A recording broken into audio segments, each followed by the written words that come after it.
बहुत समय पहले की बात है। गौतम बुद्ध मगध राज्य में भ्रमण कर रहे थे। गर्मी के दिन थे, लेकिन लोगों का उत्साह ठंडा नहीं हुआ था।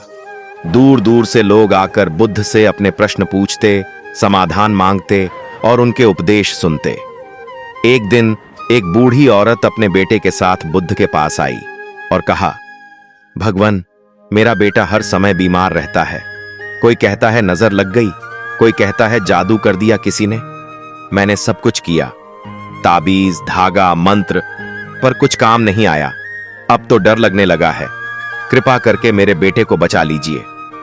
बुद्ध चुपचाप देख रहे थे, उस बच्चे को नहीं, उस डर को जो उसकी मां की आंखों से बह रहा था। बुद्ध मुस्कुराए। उन्होंने बच्चे को ध्यान से देखा। वह कमजोर था, आंखों के नीचे काले घेरे और थका हुआ। बुद्ध ने औरत से पूछा, क्या तुमने उसे पर्याप्त भोजन दिया? ध्यान रखा कि वह साफ पानी पिए? क्या वह धूप में खेलता है या दिन भर डर के मारे घर में छिपा रहता है? नहीं, मुझे डर लगता था कि अगर बाहर गया तो और बुरा हो जाएगा। तभी बुद्ध ने अपनी चुप्पी तोड़ी और कहा, इस बच्चे को कोई भूत नहीं खा रहा। इसे खा रहा है कुपोषण, गंदा पानी और तुम्हारा अंधविश्वास।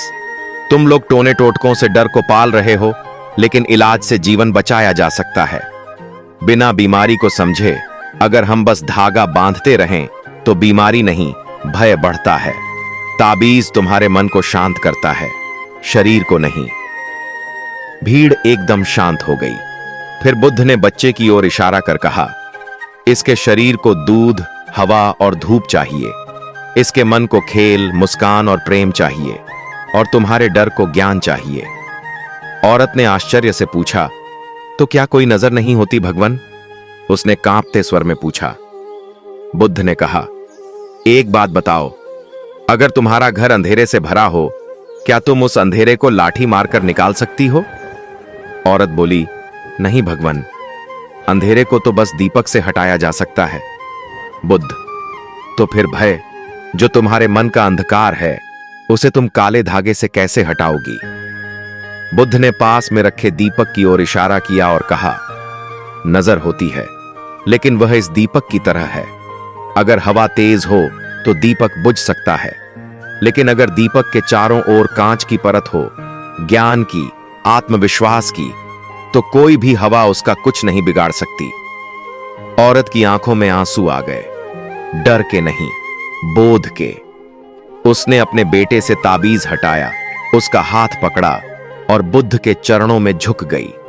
बुद्ध ने बच्चे के सिर पर हाथ रखा और कहा, जिस दिन तुम समझ जाओगे कि डर तुम्हारे मन का धोखा है, उसी दिन टोने टोटके तुम पर असर करना बंद कर देंगे।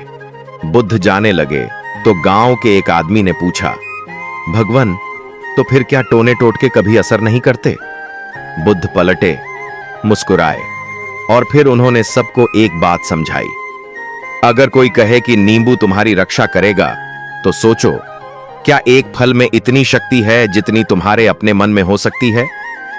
गांव वालों को जैसे किसी ने उनकी आंखों से पर्दा हटा दिया हो। उन्होंने पहली बार महसूस किया कि वो जिन चीजों को टोना समझ रहे थे, वो तो भूख, बीमारियां और डर थे। बुद्ध ने गांव में 3 दिन तक ध्यान और ध्यान पूर्वक स्वास्थ्य, स्वच्छता और सोच पर बातें की। टोने वहीं तक चलते हैं जहां तक तर्क नहीं पहुंचा होता। जहां ज्ञान का दीपक जले, वहां टोने टोटके, भूत खुद भाग जाते हैं। फिर उन्होंने कहा, बुरे विचार, लालच और क्रोध, ये सबसे खतरनाक टोने हैं जो इंसान खुद पर ही करता है।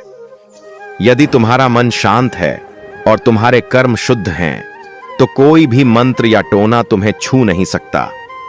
यदि तुम अपने जीवन में शांति चाहते हो, तो डर और भ्रम से बाहर आओ। बुद्ध का रास्ता था अनुभव, तर्क और आत्मनिरीक्षण।